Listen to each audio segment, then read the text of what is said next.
በዳግማዊ አጼ ምኒልክ ዘመን መንግስት ትልቅ የጦር አዛዥ ሆነው ህዝብና ንጉሳቸውን ያገለግሉ የነበሩት ፊታውራሪ ሀብተ ጊዮርጊስ ወይም በፈረስ ስማቸው አባ መላ ቆራጥ፣ ደፋርና ብልህ የጦር አለቃ እንደነበሩ የተለያዩ የታሪክ መዛግብትና እማኞች ያወሱት ሰነድ በጥልቀት ይተነትናሉ።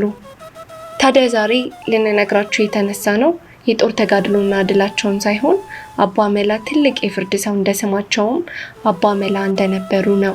ይህንንም ታሪክ የምናካፍላችሁ ታዲያ ጸሐፊ ባህሩ ዘውዴ ሀብቴ አባ መላ ከጦር ምርኮኝነት እስከ ሀገር መሪነት በሚለው መጽሐፋቸው ውስጥ ዝነኞቹ ፍርዶች በሚል ርዕሳቸው ስር ያስቀመጧቸውን አጫጭር የፍርድ አካሄዶች እንደወረደ እናቀርብላችኋለን። መጽሐፉም እንዲህ ያስነበብን አብረን እንቆያለን። ብዙዎቹ ፍርዶች የሚተላለፉት ጉዳዩ በሌላ ቦታ ታይተው መፍትሄ ካስቸገረ በኋላ በይግባኝ መልክ ወደ ፊታውራሪ መፍትሄ አያጡለትም በሚል መልክ ወደ እሳቸው እየተመሩ ነው። በተለይ አጼ ምኒልክ ሊፈቱት ያልቻሉትን ጉዳይ አባ መላ ይየው ብለው ወደ እሳቸው ማስተላለፋቸው የተለመደ ነገር ነበር። ፍርዶቹ በጣም ቀላል ከመምሰላቸው የተነሳ እንዴት ሌሎቹ አልተገለጠላቸውም እስከ ማለት ያደርሳል። ይህም ሊሆን የቻለበት ምክንያት ፊታውራሪ የነገርን ብልት ቶሎ የመረዳት ልዩ ችሎታ ስለነበራቸው ነው። ፍርድ አሰጣጣቸውም ከደረቅ ሕግ ይልቅ በፍትህ ላይ የተመሰረተ በመሆኑ ነው። ከዚህም በላይ ሳይኮሎጂ መማር ቀርቶ በውል ባልታወቀበት በዚህ ጥበብ ምን ያህል እንደተካኑበት ያሳየናል። ለአብነት የተመረጡ ፍርዶችን ተራ በተራ እናስቀምጣቸዋለን።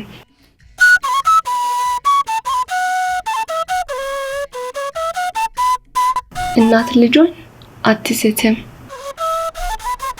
አንድ ሰው ገና ጡት ያልጣለች ጥጃውን ሌባ ሰርቆት ሲያፈላልግ ከጎረቤት በረት ያገኛታል። ጥጃዬን ሰረቀኝ ብሎ በዳኞች ዘንድ ክስ አቀረበ። ሰረቀ የተባለውን ጎረቤት ተጠርቶ ቢጠየቅ ጥጃዋ የራሴ ነች እንጂ አልሰረኳትም ብሎ ካደ።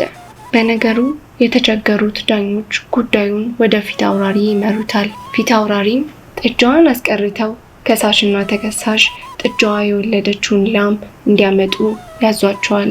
ሁለቱም በቀነ ቀጠሮ የጥጃዋን እናት ነች ያሏቸውን ላሞች ይዘው ቀርበው የፊታውራሪን ፍርድ ይጠባበቁ ጀመር። ፊታውራሪም ጥጃዋ ተለቃ ወደ ላሞቹ እንድትሄድ አዘዙ። ተርባ የነበረችውም ጥጃ ወተት ፍለጋ መጀመሪያ ወደ ተከሳሽ ላም ስትሄድ በቀንዷ ለመውጋት አናግራ አባረረቻት። ወደ ከሳሽ ላም ስትሄድ ግን ልሳ ተቀብላ ጡቷን ታጠባት ጀመር። በዚህም የተከሳሽ ሌብነት ተረጋግጦ ጥጃዋ ለእውነተኛ ባለቤቷ እንድትመለስ ሌባውም 30 ጅራፍ እንዲገረፍ ፈረዱበት።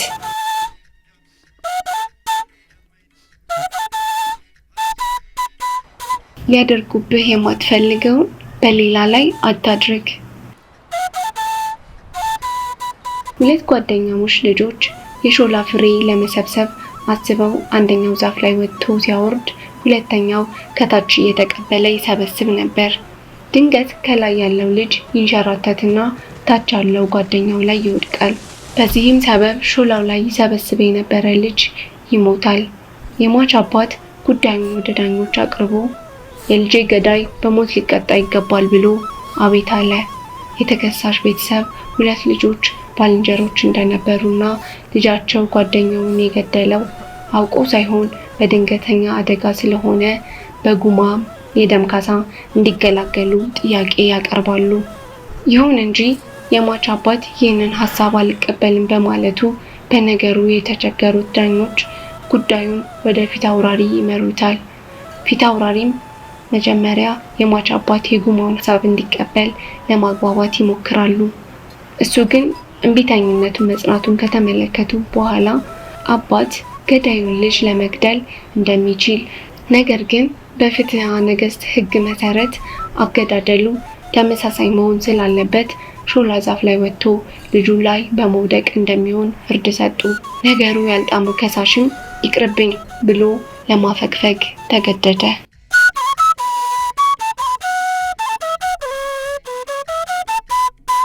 ህልምና ጉም አንድ ነው። አንድ ሰው ዛሬ በህልሜ ከገሌ ሚስት ጋር አደርኩ ብሎ ለጓደኛው ተናገረ። በወሬ ወሬ ነገሩ ባልጋሪ ደርስና ተደፈርኩ ብሎ ካሳ እንዲከፈለው ጠየቀ። ነገሩ ከፊት አውራሪ ችሎት ቀርቦ ተከሳሽን በቅሎን ጭነህ አምጣ ብለው አዘዙት። ባመጣም ጊዜ ከሳሽ በል ይሄ ካሳህ ነው ይዘህ ሂድ ብለው ሸለሙት። እሱም ደስ ብሎት እያሰገረ ወደ ቤቱ ሄደ። ጥቂት እንደተጓዘም መልእክተኛ ልከው አስመለሱት። ወዲያውም በል በቅሎውን ለባለቤቱ መልስ አሉት። ከሳሽም ምን ነው ጌታዬ ካሳህ ነው ብለው የሰጡኝን ብሎ አቤት አለ። በዚህ ጊዜ ፊት አውራሪ እንዲህ ሲሉ መለሱለት።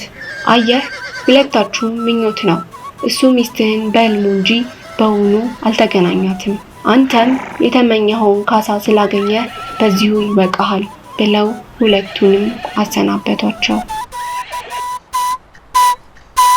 ሸፍጥን በዘዴ ማጋለጥ። በአንድ ወቅት አንድ ሰው ሌላኛው ገንዘቤ ዘረፈኝ ብሎ ለፊት አውራሪ አቤቱታ አቀረበ። እሳቸውም ተከሳሽን አስጠርተው የእምነት ክህደት ቃሉን ቢጠይቁት መዝረፉን ቀርቶ ያለ ዛሬ ማይቻላቅ ብሎ ካደ። እሳቸውም ተከሳሽን አስጠርተው ከሳሽን ከአንድ ዳኛ ጋር ተዘረፍኩ ወዳለ ቦታ ሁኔታውን እንዲያስረዳ ላኩት። ጥቂት ቆይቶም ከሳሽ ተጠርቶ ለመሆኑ እዚህ ቦታ ይደርሱ ይመስልሃል ብለው ጠየቁት። እሱም የተዘረጋለትን ወጥመድ ሳያስተውል አይ ቦታው ሩቅ ስለሆነ አይደርሱም ብሎ በመመለሱ አድራጎቱን ሳያስበው ስለመለሰ ከሳሹንና አብሮት የሄደውን ዳኛ አስጠርተው ተከሳሽ ተዘረፈ የተባለው ገንዘቡ እንዲመለስለት ፈረዱበት።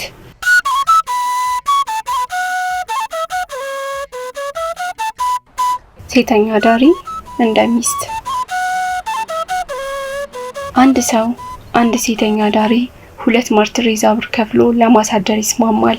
በዚያውም ፍቅራቸው ስለጠነከረ አብረው መኖር ይጀምራሉ። ሰውየው ሀብቱ እየጨመረ ባለጸጋ ይሆናል።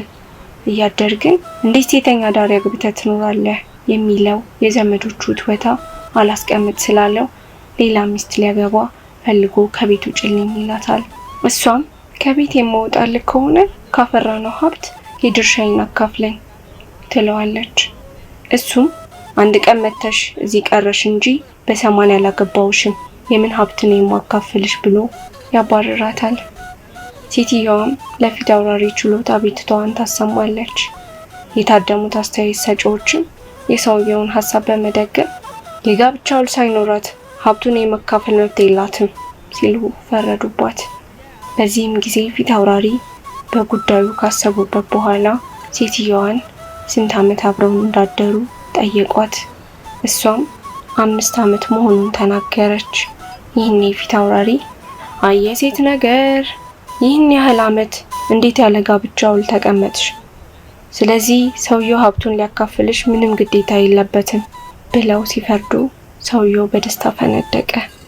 ይሁን እንጂ አሉ ወደ ሰውየው ዞር ብለው 5 ዓመት ያሳደርካትን መጀመሪያ በተዋዋላችሁት በአንድ ምሽት 2 ብር ታስቦ የ5 ዓመቱን እንድትከፍላት ፈርጃለሁ ብለው ደመደሙ። ሂሳቡን ሲሰማ ከአቅሙ በላይ ስለሆነበት አብሮ ለመኖር ተገደደ። ከሰደበ ስድቡን አደባባይ ያወጣው ይበልጥ ጥፋተኛ ነው። እንደሚታወቀው አጼ ሚኒሊክ በአስተዳደር ችሎታ እንጂ በመልከ መልካምነት እምብዛም አይታሙም። በዚህ ረገድ አንድ ሰው የሚኒሊክን መልክ አስመልክቶ የነቀፋ ቃል ሲናገር ጎረቤቱ ይሰማዋል። ይህም ጎረቤቱ በልወደድ ባይነት ጉዳዩን ወደ ሚኒሊክ ችሎት ያቀርበዋል። ሚኒሊክም ወትሮ እንደሚያደርጉት ጉዳዩን አባ መላየው ብለው ወደ ፊት አውራሪ ይመሩታል። ፊት አውራሪም ሁሉንም ባስገረመ ሁኔታ ጥፋተኛው ከሳሹ ነው እንጂ ተከሳሹ አይደለም ብለው ዘብጥያ ጣሉት። እንግዳ የሆነ ፍርዳቸው ሲያብራሩ ተከሳሽ ሁሉንም በጀርባው የሚያማውን ነው የተናገረው፣ ከሳሽ ግን ስድቡን በአደባባይ አወጣው